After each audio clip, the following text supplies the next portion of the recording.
Assalamualaikum warahmatullahi taala wabarakatuh. Wih, comel lah. Apa khabar semua para pendengar? Selamat datang ke podcast kita. Podcast. Ya, Apa tu? Podcast kita. Podcast kita. Pada hari ini kita special sikit sebab kita terbang jauh. Tak terbang lah, kita sesat kat kampung tadi. Sesat kampung dulu, jalan pisang-pisang ni, pokok pisang ni semua. Untuk sampai ke Jalan tempat jauh. sini kita Orang memang, tu bawa GPS apa ni semua kan. bukan, jangan salahkan GPS. Dia kasih orang sebelah suruh drive ni. Dia kasih jalan masuk pisang, gelap. Tak ada guys, sabar. Aku first time naik kereta dengan member yang aku jadi navigator. Because usually aku just naik kereta pergi ke KL ni kan. Aku duduk atau tidur atau makan. Itu 3 benda saja aku akan buat. Duduk, tidur dan makan. So aku backseat driver. Aku macam gitu je. So tapi this is the first time aku macam kita belah, aku cakap tak apa. Ustaz Fak hari ni okay, kita sesat tak apa, kita cuba. Tapi yang kelakarnya guys, kita hilang dekat Johor for 1 hour. Tapi kita go keluar through rumah 6.30. ya, kita masuk highway 7.30. Itu dia. Sebab kita go through ada macam kampung-kampung, ada satu lane kecil ni, dia literally one lane. Habis Satu kereta je boleh masuk. pokok Ah. pisang. Itu macam kita cakap Mustafa ni kalau malam-malam memang tak kelakar. Kira salah. Okay, kita move on. Kita ada guest kita pada hari ini. Kita datang daripada KL ni sekarang. Yes. Nama dia Yusaf ya. Yusaf. Siapa nak kenal? Berikan tepukan. Yo. Patutnya masuk lah tu. Tekan dah Tak ada. apa, biarkan orang tepuk kat rumah. Apa khabar? Bayang bila korang macam radio betul Terima kasih. macam, terima Sebab kasih. orang dengar kita kan. So kita nak kena tahu yang macam orang akan imagine apa Yes. kita berbual macam mana tu. Jadi diorang anggap kita radio punya orang. Padahal bukan pun. Bukan, jauh beza daripada Betul. radio. Okay, siapa yang kenal Yusaf tahulah dia dulu memang famous dengan konten-konten dia yang dia bikin. Siapa Yes, macam macam gangster-gangster dekat dalam. Dia macam kira kan macam Mak Rip. Kalau kat Singapura tu dia Mak Rip, tapi dia ni Mak Jima mi Mak Rip. Jim.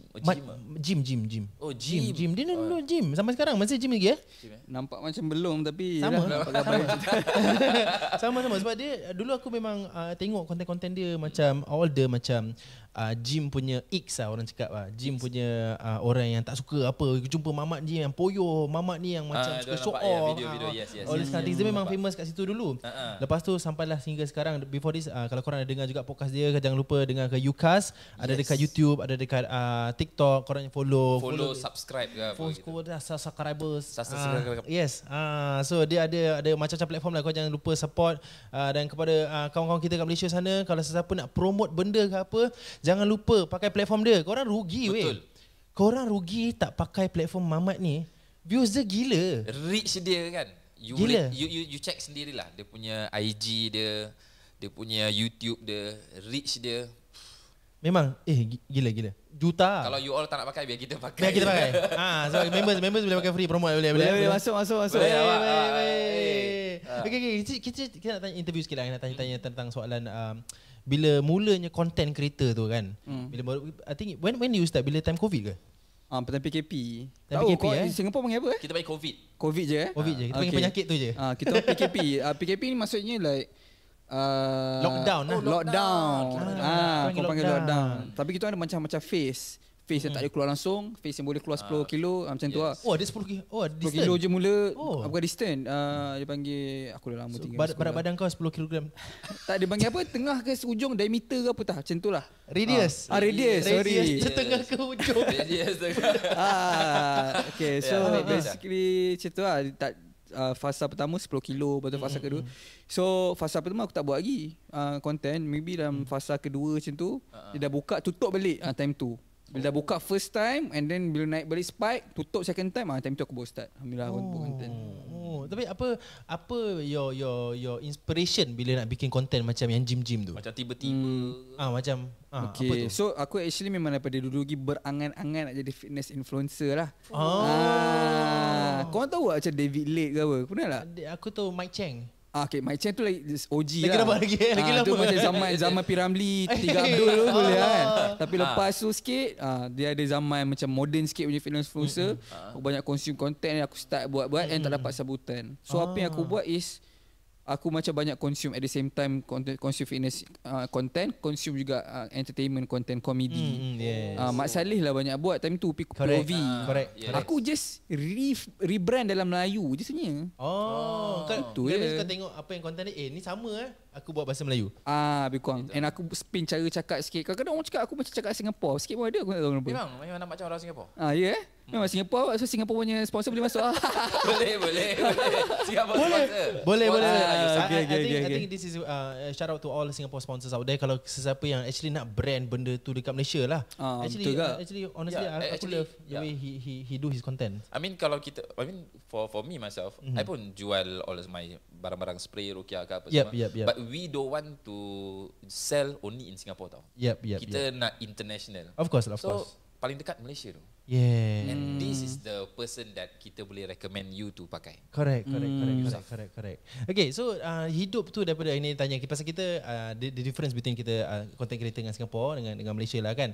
Aku nak see whether benda tu sama ke tidak lah. So bila dah boom tu lah dekat TikTok tu kan, ada macam beza kau rasa macam kat luar orang tukung kau ke macam mana ke? Okay, so basically dulu masa aku start buat content tu, aku fasa diet tau. Fasa diet. So rumah tengah shred lah. Bukan, tengah on the way to shred. Okay. So yang kelakar sebab rumah aku duduk rumah kondo, bawah kan ada macam park lah apa semua kan. So zaman-zaman aku ingat bawa belas slowly lah pick up video-video komedi. Aku selalu kejar 10,000 steps tau. Dekat ni. Okay, memang diet kan. Benda COVID lah. Yeah. Benda COVID memang macam gitu. Okay. I mean after COVID pun aku sudah lah kau. Aku ingat lagi first kali budak tegur, abang ni bukan kat TikTok ke? Masa tu dekat like park kondo punya park tengah pusing nak kejar 10,000. Lepas tu aku cakap tak boleh jadi ni kan. So aku dah kena kurang sikit ataupun cari time yang tak ramai sangat orang. So itu dah first yang spark orang kenal siap. Padahal baru berapa belas ribu kan. Betul. Macam baru kau realise yang macam orang tengok benda ni. Yang belasan ribu ni salah satu dia adalah budak ni. Bukannya nombor je. Kita ingat macam nombor je kan. Actually yes, sebab kita honestly even I think for me until now sebab I always do macam video-video dakwah ni semua kan. Because I don't see the impact from people. I tak nampak orang macam kalau let's say video tu dah sampai 5 juta yang macam kita buat I did tu video Mandi Hadas. Yes. Tak ada 5 juta orang datang, bang, terima kasih bang Ada a few yang DM. Kita tak nampak physical tu. Betul. Tapi bila kita you realize tak bila kita buat video macam gini kan, when people approach you rasa macam appreciated. You rasa macam thank you benda tu very nice tau. Dan your feeling is very very warm sebab kita buat konten ni tak senang weh. Sebetul-betulnya. Betul. Pasal satunya kita nak kena lawan this combat of kita cringe sendiri. Kan? Kau tengok video kau sendiri, kelakar ke tak? Ada kadang-kadang macam aku ni macam poyo lah, macam bodoh lah aku ni kan. Seperti itu. So this is the part and parcel of being a content creator sebab kita try to be as creative as kita can be. Tapi sometimes it's appreciated, sometimes it's not. Because ada macam can we buka cerita yang aku buka cerita buka semua. Okay, kita buka cerita tu sebab dia pernah ada bikin content. Okay, content tu tak adalah mengutuk kepada bodybuilder secara general, tak ada benda tu. It's nothing. Tapi dia sampai kena kepung tu kat gym macam berpuluh-puluh orang nak bantai dia. Because of his content. So maybe Mustafa tak pernah, maybe waktu listeners kat Singapore tak pernah tahu, maybe can share the story. So basically masa tu aku di interview, ada seorang budak ni dia message dia cakap, bang saya minat gila konten abang, saya pun dah start workout gym, so boleh tak saya pun nak start TikTok account lah. So yang mana saya nak interview all these guys dalam gym randomly. Tapi aku macam the first yang dia cakap yang macam influencer time tu. So okay lah, support dia lah, nak support dia nak support lah kan, sebab dia cakap dia follow apa. Dan aku ingat masa tu yang tak boleh belah tu, masa tu aku punya, dia nak buat macam tu tapi aku guess yang pertama. Meaning like aku tanya korang straight up lah. Tegak aku tanya siapa influencer yang dah up time tu. Ke time tu influencer mana-mana yang dah up, budak yang kosong follower cakap akan layan. Siapa yang akan layan? Mana ada layan? Betul. Kan? So aku cakap okay. Tapi of course lah, dia catch lah, datang sini takkan aku nak pergi sana lah. Okay, dia datang area rumah aku, cakap okay lah, shoot. So basically long story short, aku shoot video. Masa tu aku pula banyak konsum Andrew Tate. Lepas tu like dia tanya apa masa depan ataupun next step untuk Yusuf. Masa tu aku masuk powerlifting. And then dia cakap, ada tak nak masuk next bodybuilding ke? So aku cakap, tak lah, aku tak masuk bodybuilding lah. Aku rasa sebab bodybuilding macam gila lah, kena pakai spender atas pentas semua kan. And actually that is what Andrew Tate said. Aku just like paraphrase je. Yes. Macam kita akan lepas tu dah lah judge lelaki, aku cakap something like that And then ramai lah triggered. So basically yang tak boleh belah tu sebab video tu diorang post at first tak ada apa-apa sambutan. After 3 months something like that, macam 3 months something like that tau, 2-3 months baru blow benda tu. dia tak blow pun. Dia maybe like ratus-ratus view, tapi ada satu orang yang keluar kat FYP, salah seorang yang triggered, dia bagi sebar dalam grup Facebook Malaysia Bodybuilders. Allah. So like semua bodybuilders post kat story, and satu orang post kat story, dia mention semua member-member dia bodybuilders. So like dia jadi macam berlarutan-larutan, berantai-rantai. Betul. So and then sampai ramai gila orang DM. Ramai DM semua macam ugut, semua macam-macam lah. So aku just cakap straight okay lah, kalau tak, and yang pada aku like terkilan sebab mostly satu gym aku. Yang dia yang message ni. Kira kan geng-geng dia juga tau. Macam Bukan geng dia. Satu gym lah. Satu gym lah. Tak pernah bercakap pun. Tegur macam senyum-senyum ada lah. Mungkin tak senyum. Aku kira orang tegur orang panas. Macam tahu kewujudan. Okay, itu safe to say. Sebab aku kat gym tu maybe like 4-5 years dah. So and muka-muka daripada first year lagi aku dah pernah nampak. First year yang aku buka kat situ. So jadikan issue, and then aku reply kat semua, aku cakap macam ni. Aku cakap ramai, aku reply at the same time. Aku cakap kalau ada problem tak perlu nak mention kat story. Boleh je jumpa kat gym. And then aku ajak semua jumpa, and semua datang, and ada yang bawa kawan-kawan juga. So semua datang gym malam tu. Malam tu gak settle. Kecoh Kecoh. Malaysia ni dia macam bagi aku lebih liar sikit.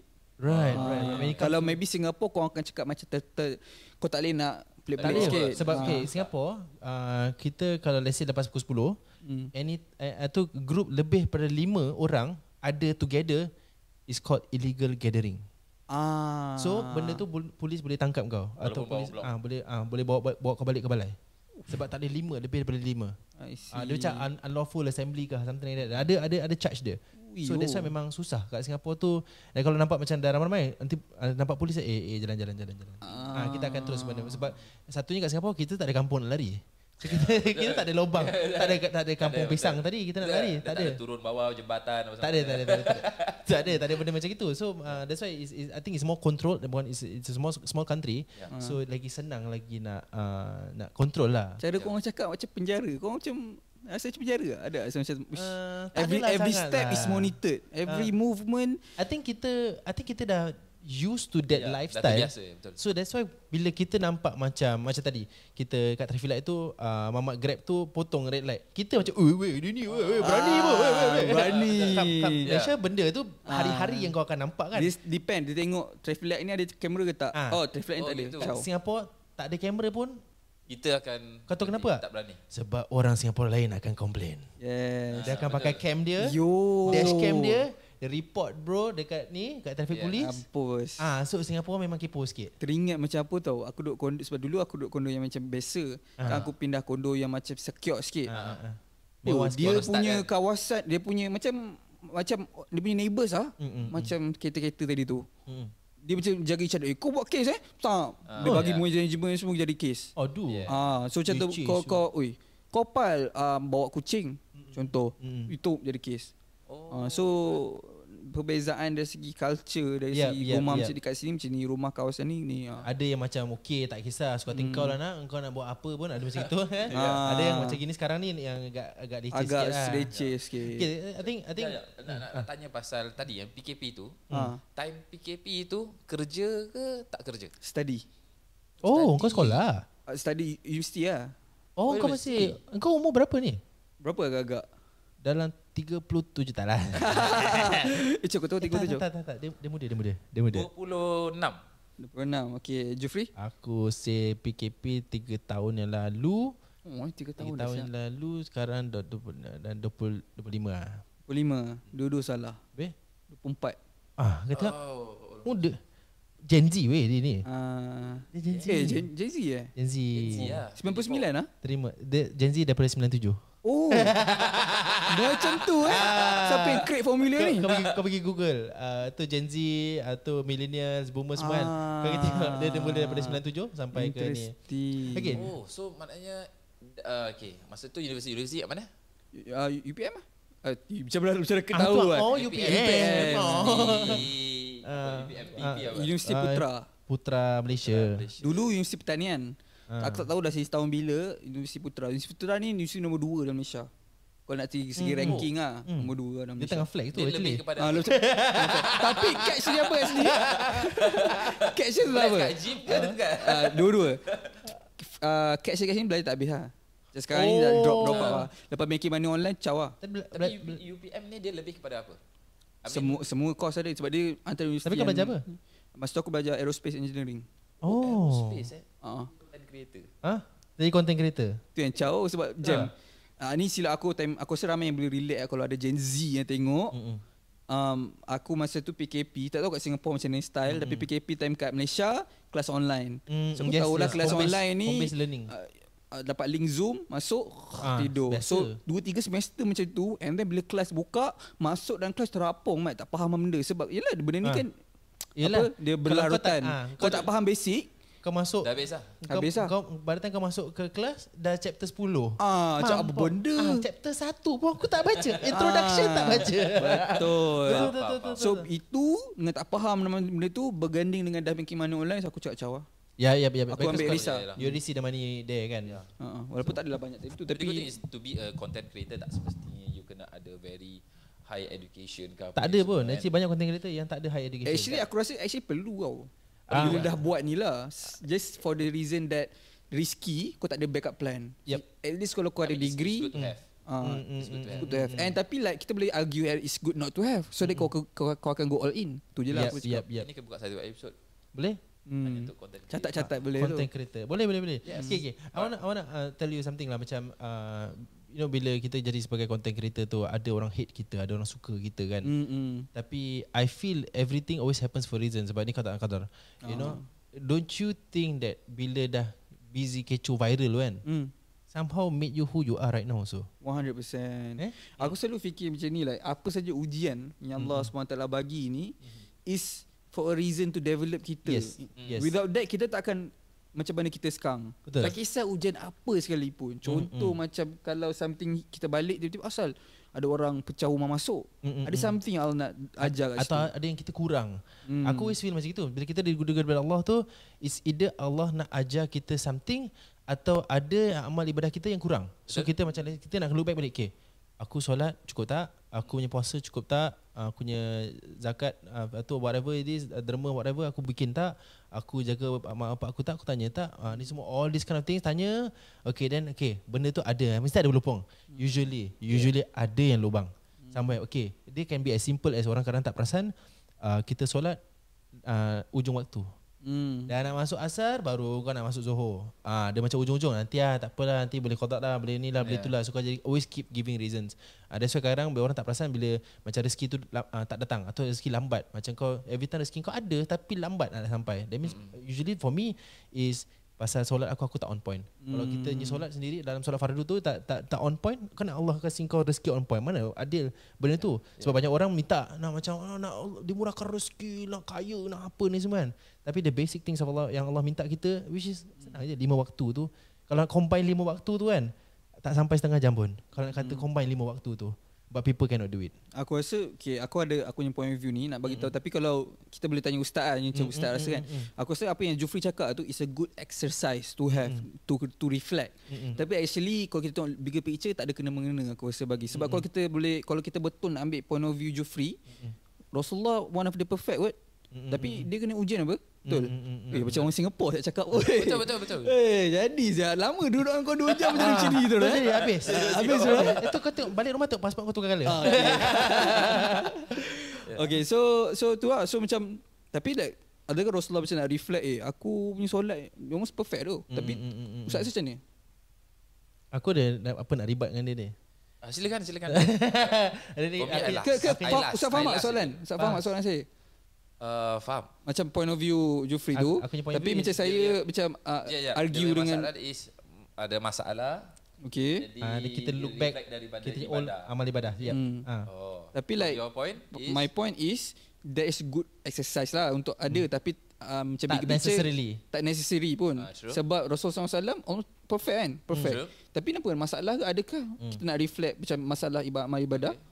Sebab dalam throughout tu kehidupan Nabi Rasulullah, memang dia diuji, sebab setiap ujian tu adalah pengajaran untuk kita. I see. Kita pantai je lagi lagi Okay, Ustaz punya turn. Next. Terus ada lagi? Tak ada, beda, kalah. Jadi nak saya cakap apa? Ustaz punya point of view macam ni.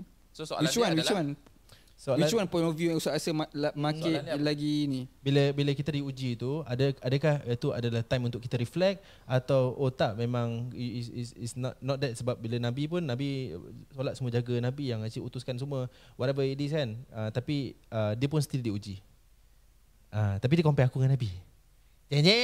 Bukan compare, maksudnya like which exercise yang sebenarnya betul, yang mana this is the part of the process of being human, yang mana Allah akan uji, ataupun bila kita diuji tu kita kena pegang yang kita kena reflect. So kalau kita tak perfect dari segi amal, mesti ada masalah hidup. Dia actually it is dua-dua is good. Betul. Dua-dua good. Dua-dua. Mantap, kita salah Jufri Dua-dua tak salah juga. Betul. Juga. Tapi yang penting yang mana kita tahu, setiap kali yang ketika Allah Subhanahu Wa Taala, Allah akan berikan ujian kepada orang-orang yang Allah perhatikan, yang Allah sayang. Betul. Dan sebagai orang mukmin, orang Islam, kita tak akan lepas daripada ujian. Tidak akan lepas daripada ujian daripada Allah Subhanahu Wa Taala. Adalah untuk upgradekan diri, dan Allah suka kepada orang-orang yang berhasil dalam menempuhi ujian Allah Subhanahu Wa Taala tanpa menyerah gitu. So okeylah. I mean, as I said tadi, if you want to reflect on your ibadah, on yourself, kekurangan you ke selama ini disebabkan itu. Kadang-kadang ada kekurangan kita, disebabkan oleh kekurangan kita tu, bila kita melakukan suatu perbuatan sehingga timbul satu masalah, ujian bagi kita. Pun boleh juga, maknanya kita boleh reflect on bukan hanya ibadah sahaja, tapi sikap kita, kita punya karakter kita bila tengah solve that problem juga. Tapi macam tadi Yusuf cakap pun betul juga, Nabi SAW pun yes, amal ibadah is 110% sempurna, tapi tetap ada ujian dari Allah Subhanahu Wa Taala disebabkan Allah sayang kepada Nabi SAW sehingga jadikan tiap kali itu diberikan ujian agar Nabi SAW lebih rapat dengan Allah, lebih sayang dengan Allah Subhanahu Wa Taala, mengadu pada Allah Subhanahu Wa Taala lebih lagi. Seperti itu. Walaupun Allah tahu pun hasilnya itu. Dia tahu pun outcome dia. Allah still loves Nabi SAW punya journey itu, closer to Allah, ngadu dengan Allah Subhanahu Wa Taala, sebagaimana ketika dilayan oleh orang Quraisy ketika di Taif, Allahumma ilaika ashku dha'fa quwwati wa qillata hilati wa huwani 'ala an-nasi arhamar rahimin, dan lain-lainnya. So maknanya mengadu pada Allah Subhanahu Wa Taala, dan itulah sebagai seorang mukmin selalu berdoa pada Allah Subhanahu Wa Taala, mengadu pada Allah, reflect dengan diri sendiri, is always good. Muhasabah dirilah. Ya, itu dia kata-kata khas mutiara daripada Ustaz Fadil Rosli pada malam ini. Okay.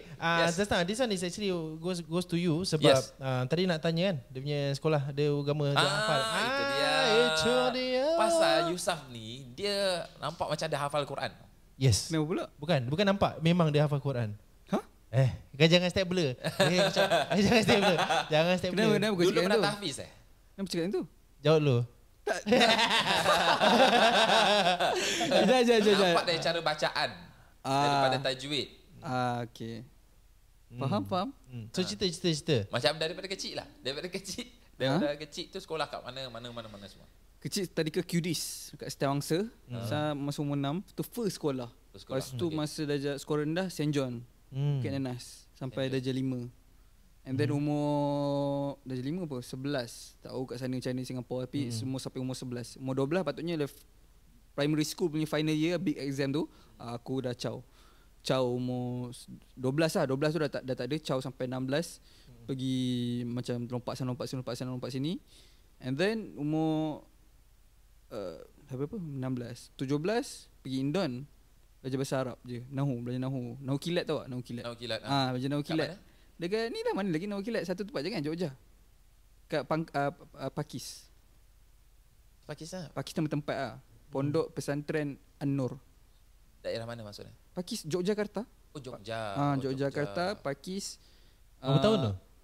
Belajar macam Nahu kilat je 4 bulan kan, Nahu kilat. 4 bulan Nahu kilat. Lepas tu 4 bulan lagi dekat Gerabak lebih kepada macam fiqah. Belajar fiqah. And then balik Malaysia ambil SPM. SPM ni macam sekolah menengah lah. Yep.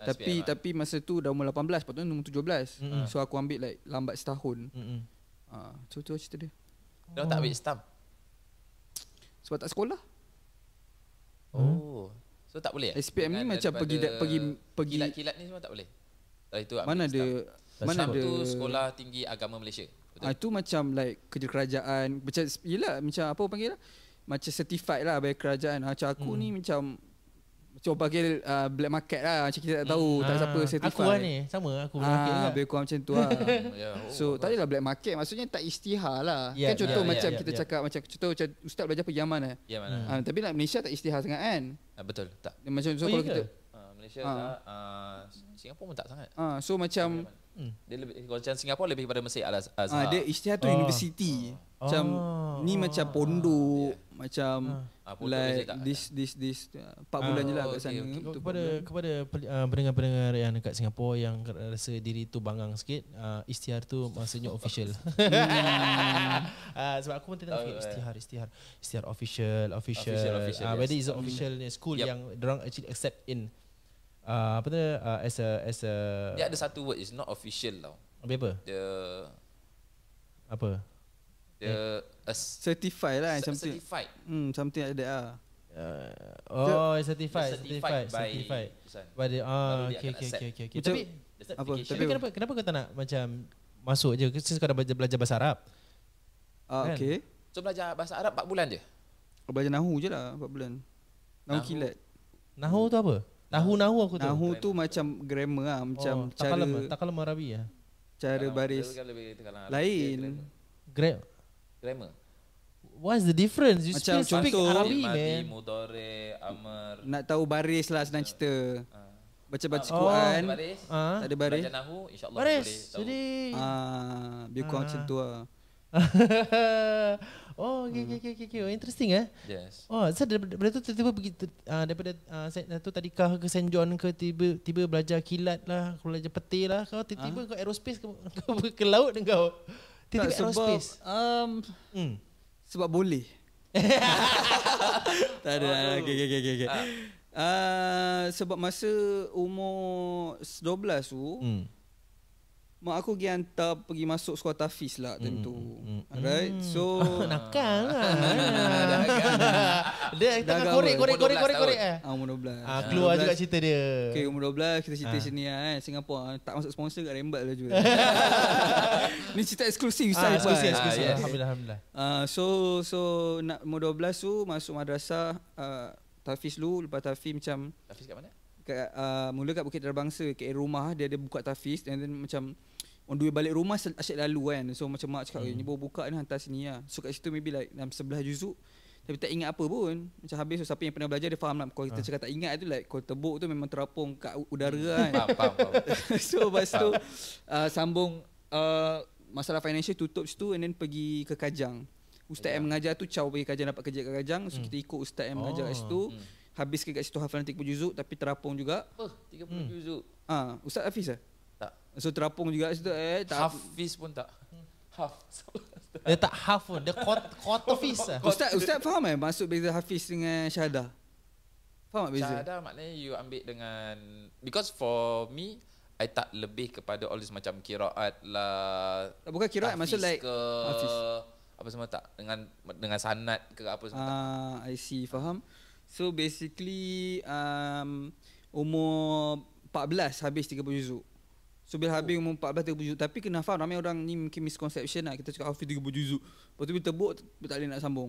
So dia tak ingat. Faham. So saya tak layak pun pegang hafiz. Hafiz ni jaga kan. So dia tak jaga pun. So borak-borak bincang-bincang mesyuarat dengan ustaz semua, disuruh pergi Terengganu. Masa tu umur 14 pergi Terengganu untuk ambil syahadah. Syahadah ustaz tahu kan syahadah? Syahadah ni maksud dia masuk saksi kan.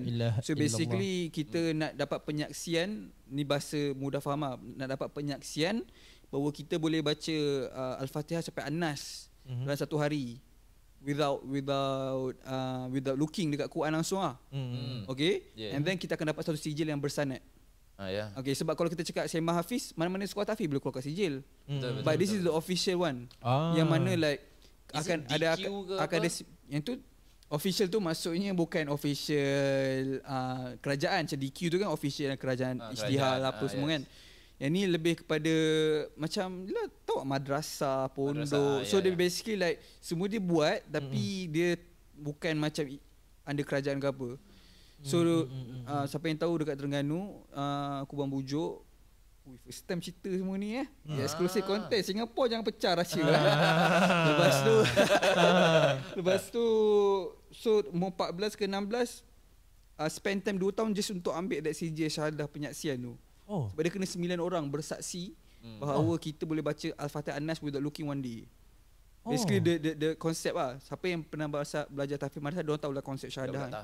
So like syahadah dengan hafiz ni lain lah. So untuk ambil CJ tu je sampai umur 16.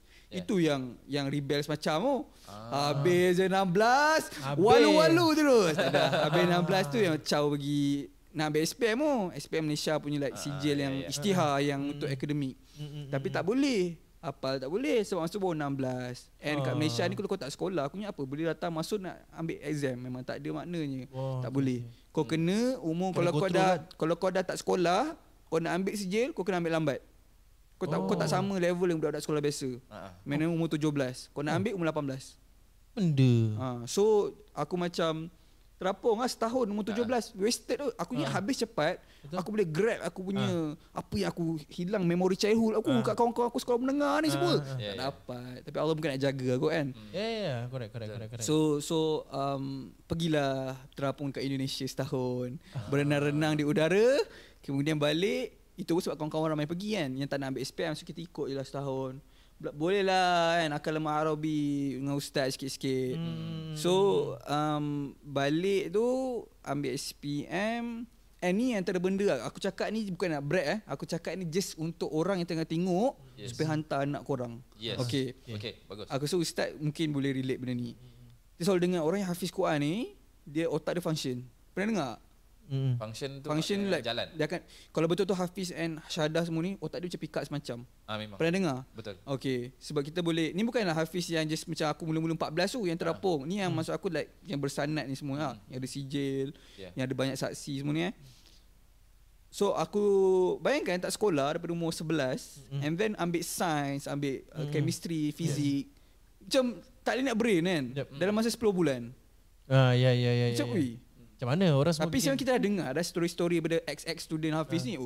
Ni adalah kau akan rasa kacang, Plus tiba-tiba betul kacang, matematik kacang, tak pernah belajar at maths tau. Tak tahu Singapore ada at maths ke? E-maths. Dia maths lepas tu ada at maths. E-maths. Additional maths. Ustaz tak pergi. Dia sampai kindergarten je. So basically mungkin Jufri tahu kan, ada maths yang ekstrim. Kita ada elementary maths dengan additional maths. Okay. So sama it's A-maths lah kita punya. So dia yang lain yang extra lah. Orang semangat ni boleh lah pergi kan. Aku sebenarnya ambil tu nak tunjuk gempak ke. Sebab cerita logik, kau macam mana aku nak belajar at maths dengan maths biasa serentak, like doesn't make sense. Macam kita belajar tadi, kita belajar chapter 10 dengan chapter 1 at the same time. Macam mana boleh? Tapi aku cakap sebab boleh. So aku try je lah. Sebab boleh. Ada tadi tu tak fikir sebab boleh kan. Tadi tu kita cakap sebab apa, sebab boleh buat. So kita buat je. Nak proof yang okay. So siapa yang tengok ni yang masih ada ragu-ragu untuk hantar anak ni, come on guys, apa lagi bukti yang kau nak? Macam tu lah, something like that. Betul lah. So atau maybe I think berbalik kepada Yusof cakap sebagai bila orang tu dah hafiz tu, dia punya brain function tu very fast kan. Sebab I think it's not easy to memorize Quran itself. So bila kau dah handle Quran itself, kau dah memorize every single word, every single surah, every single ayat tu, benda-benda maths ni semua simple because it's smaller, it's easier, it's bigger chunks to easier digest. Kalau Quran itself is very very complex for you to actually memorize apa. So I think that's why I'm talking about macam hukum akal lah. Ni hukum akal ni bukan spiritual lah. Hukum akal tu because engkau dah handle benda yang lagi susah. So benda yang lagi senang ni senang. That's why member semua cakap kacang. So sama juga macam kita bila kita dah go through dalam kesusahan dalam hidup tu.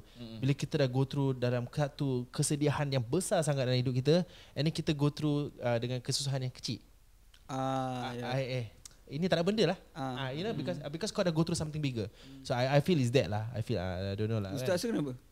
I mean follow Tapi for a dalil punya wise, memang Allah SWT dah jadikan Al-Quran ni mudah untuk difaham, mudah untuk dihafal pun.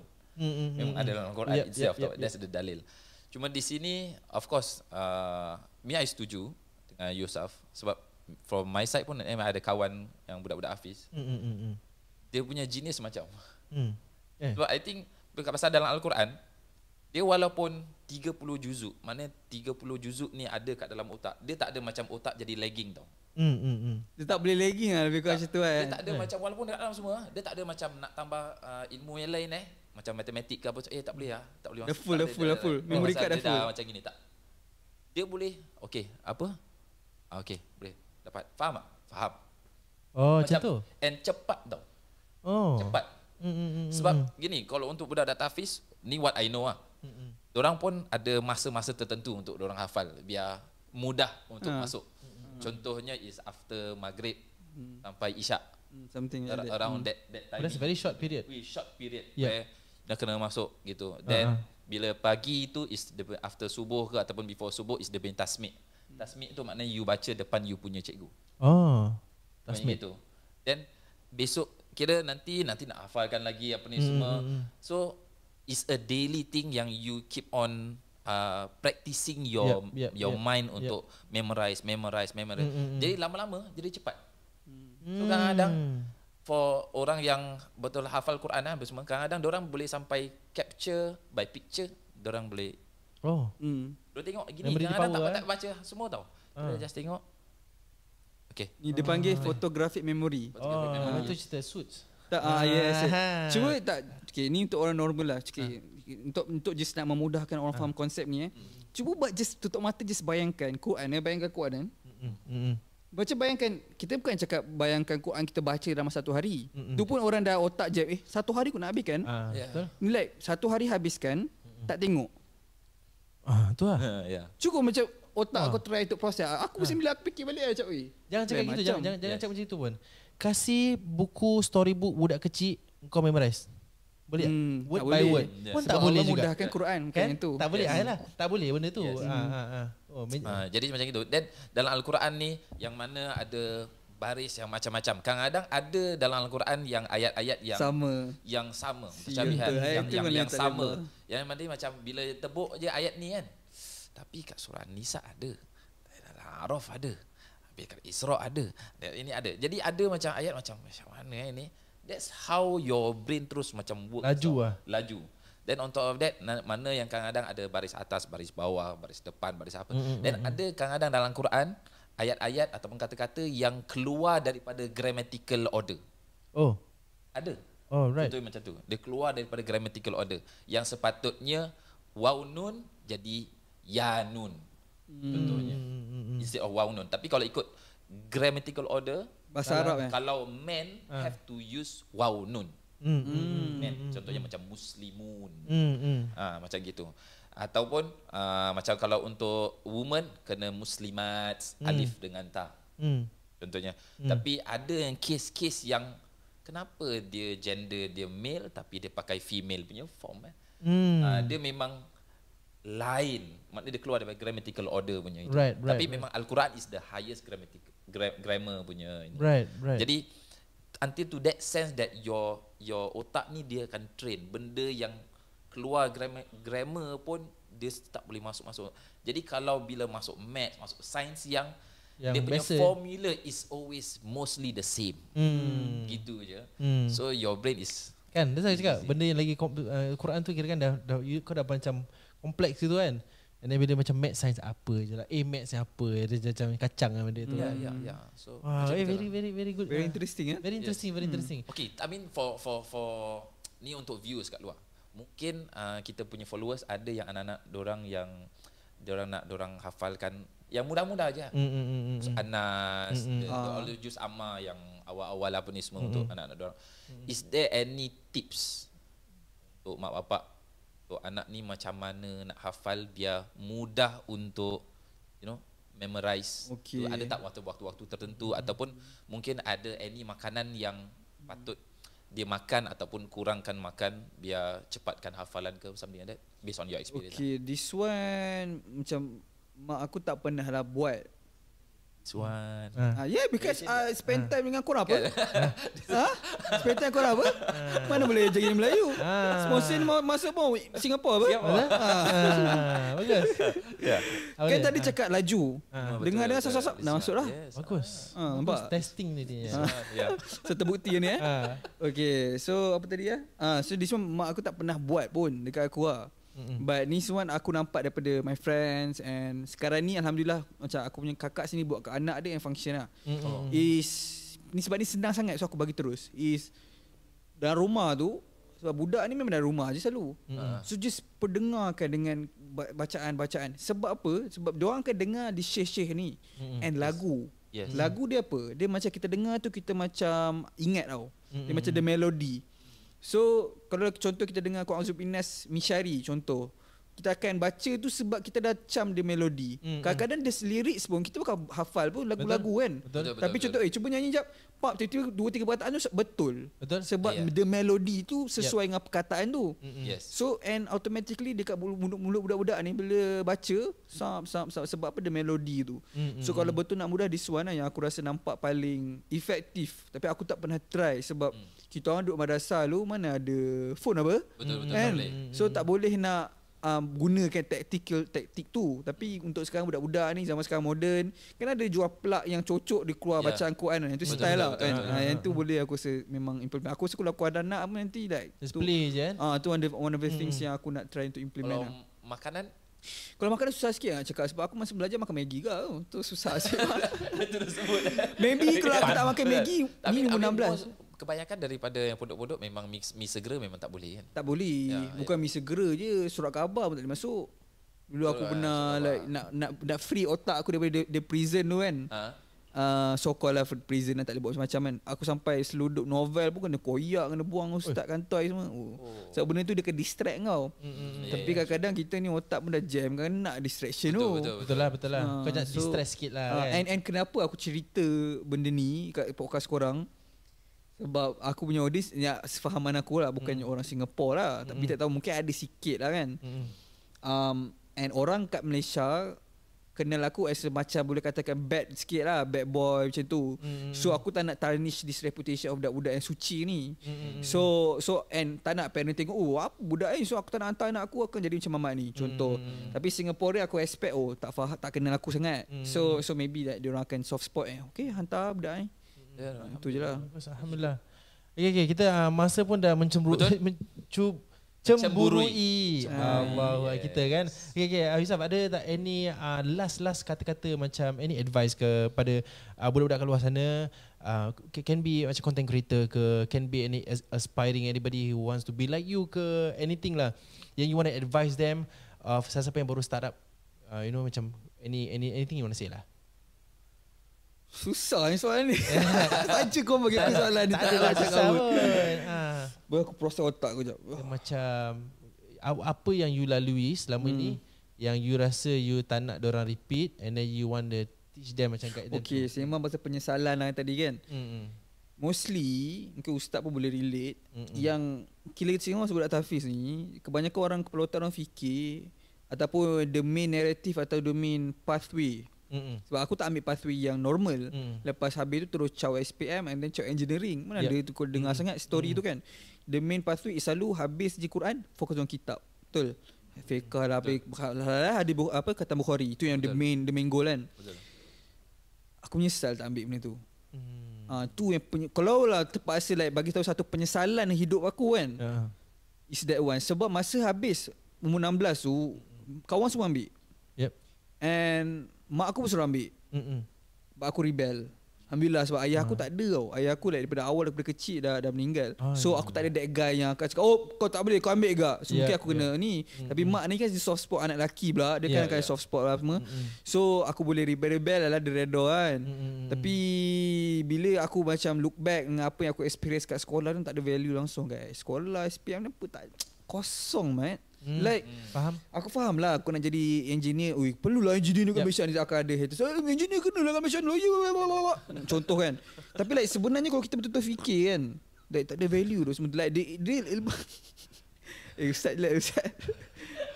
The real value kan. The real value is this ilmu Allah SWT tu. Like aku tak boleh nak explain. Bila aku tengok kawan-kawan aku yang sekarang ni, supposedly umur aku is this one last year of habis. Sepatutnya umur aku.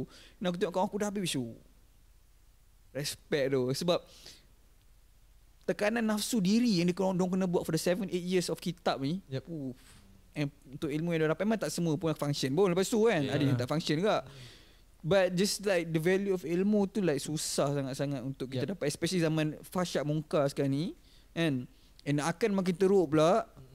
Ngaci 2024 macam-macam akan jadi. So jangan buat the same mistake aku buat lah kan. Nak sembang same mistake content creator ni pun boring ramai sangat content creator kat Malaysia kan. Singapore lah kan korang kan, tak ramai kan kot. Tapi yang aku boleh cuba untuk bagi satu penyesalan yang sangat besar diri aku, kalau aku cakap mak aku mesti dia nangis kan. Mesti dia cakap macam betul lah mami dah suruh ni semua kan. And aku harap mami mesti tengok podcast ni. Jangan nangis. So itulah penyesalan yang sangat-sangat so jangan buat penyesalan kesilapan yang sama aku buat. Okay. Okay, tengok budak-budak tak tengok ke mak bapak aku paksa anak kau. So, I think just to rephrase everybody, apa yang Yusof baru katakan is actually kepada anak-anak muda kepada sana, jangan lupalah tu ilmu tu bila masih muda tu, this is the best time untuk kau belajar.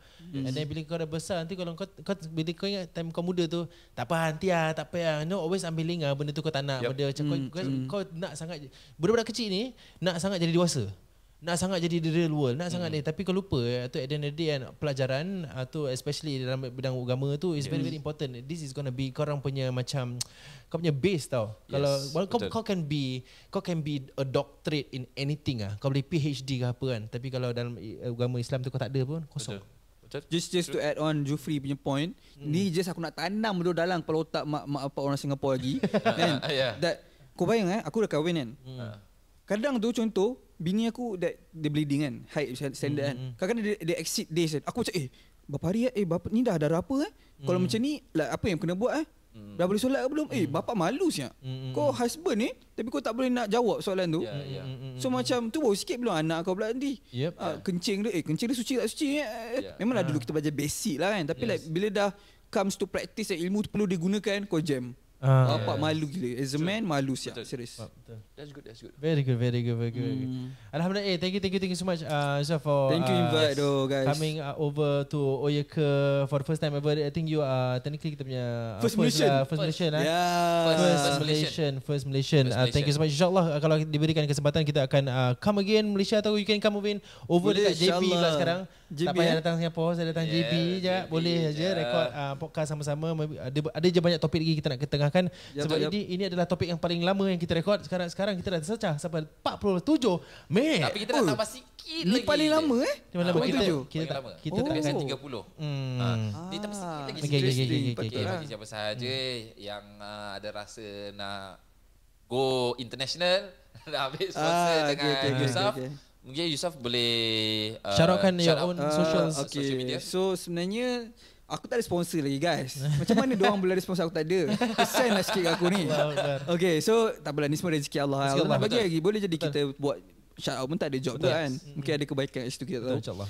So siapa nak buat iklan ke apa, boleh approach aku ni untuk podcast lah. Kalau iklan kat TikTok apa semua tu dah banyak sangat. Tapi kau nak pun boleh nego, tak ada masalah. Siapa yang buat servis Singapore ke Johor ke, yang rasa boleh target market Malaysia apa-apa saja, boleh try contact kat DM ke apa.